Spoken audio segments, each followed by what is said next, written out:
Villagers braving the extreme weather while they harvest Yasak Kumu, and you thought getting out of bed for an 8 a.m. class was tough. These folks are showing some serious bravery and determination in the harsh Himalayan environment. Let's face it, this perilous journey isn't just a walk in the park, it's essential for their livelihoods, much like that overpriced coffee is for yours. Now let's talk numbers. The economic impact of Yasak Kumu trade is as profound as your craving for that 24/7 ramen shop. We're talking billions of euros annually. This lucrative herb is transforming local economies faster than you can say, "Where's my wallet?"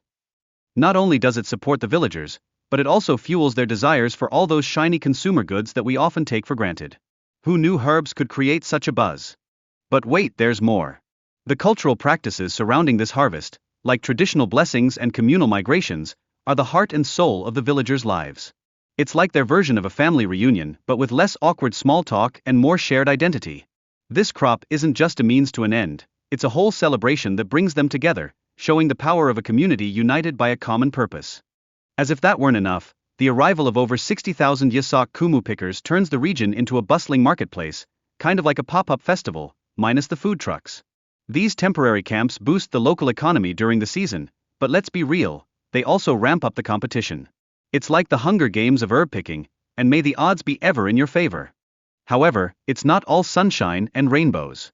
The mountainous terrain can be a serious challenge for families. Picture this, carrying provisions on mules or even on their backs. It's like a nature-themed CrossFit workout, strenuous and totally not Instagram-friendly. Despite the hurdles they face, the determination is real. They find a way to make it work. Now, let's take a step back in time. The gold rush of Yasak Kumu isn't just a recent phenomenon, it has dramatically changed the region over the past decade. Traders like Dan Chandra are like the documentary filmmakers of herb hunting, capturing the transformation through photography. They're on a mission to showcase the shift, because who wouldn't want to document people scrambling uphill for some magic herb? And speaking of history, Yasak Kumu's journey dates back over 1,500 years. Legend has it that it was first discovered by the owner of a yak caravan, who probably thought, hey, this herb doesn't just look good, it's got healing properties too. Talk about a win-win. This prized plant became a favorite of Chinese emperors, proving that even royal folks had their herbal needs. Now, let's get into the nitty-gritty of harvesting this elusive herb. It's a labor-intensive process, folks. Picture pickers out there from dawn to dusk at high altitudes, squinting like they're trying to read the fine print on a loan agreement. Families often bring their kids along for the ride, not because they're the cutest sidekicks, but because, let's face it, the little ones have better eyesight. Nothing like a family bonding experience, right? But here's where things get a bit heated. The quest for Yasak Kumu can spark greed and envy among the pickers. It's like a reality show but without the cameras, highlighting the competitive nature of harvesting this valuable herb. You might say it creates some community tensions, which is ironic because you'd think they'd be best buds, sharing their tips on where to find the best herbs. Now, let's talk business. The booming economy in China has ramped up the demand for Yasak Kumu, which used to be predominantly sourced from the Tibetan plateau. This sudden spike in demand has switched up the dynamics of picking, like changing the rules in the middle of a game. Who knew a herb could cause such a stir in the market? Oh, and here's a fun fact.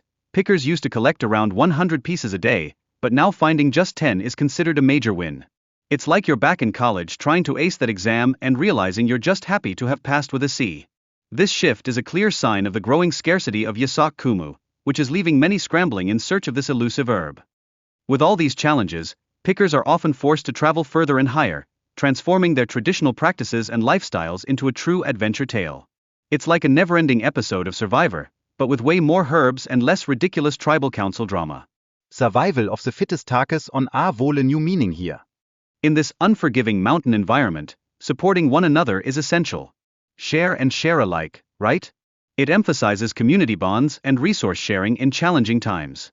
Because when the going gets tough, the tough get, well, the community together. It's like a college study group but with herbs instead of textbooks. And hats off to our friend Dan Chandra, who shows us that even with snow covering the harvest areas, his perseverance is unmatched. He's just out there navigating those tough conditions in high altitudes, proving that if you want something bad enough, you might have to trudge through a bit of snow in the process. Oh, and let's not forget about Raj. His hard work from a young age shines a light on the cultural expectations of children in his community. They're not just playing video games, they're helping support their families. I mean, who needs a summer job when you can be a Yasak Kumu warrior instead? The harvesting of Yasak kumu is no walk in the park. It requires careful handling to ensure it doesn't become brittle and lose its value. You could say it's the herb equivalent of a fragile egg. This meticulous approach is key to preserving the quality of their hard work. After all, nobody wants to sell a wilted herb for top dollar, right? Finally, let's wrap this up in Kathmandu, where Yasak kumu is processed and sold, making a significant contribution to the local economy. Exporters like Danu are the real MVPs here, financing and facilitating these transactions, ensuring that this valuable herb not only boosts individual fortunes but also keeps the local markets buzzing with activity. And last but definitely not least, Yasak kumu isn't just a cash cow, it's prized for its purported health benefits, including boosting the immune system and acting as an aphrodisiac. Yep, you heard that right.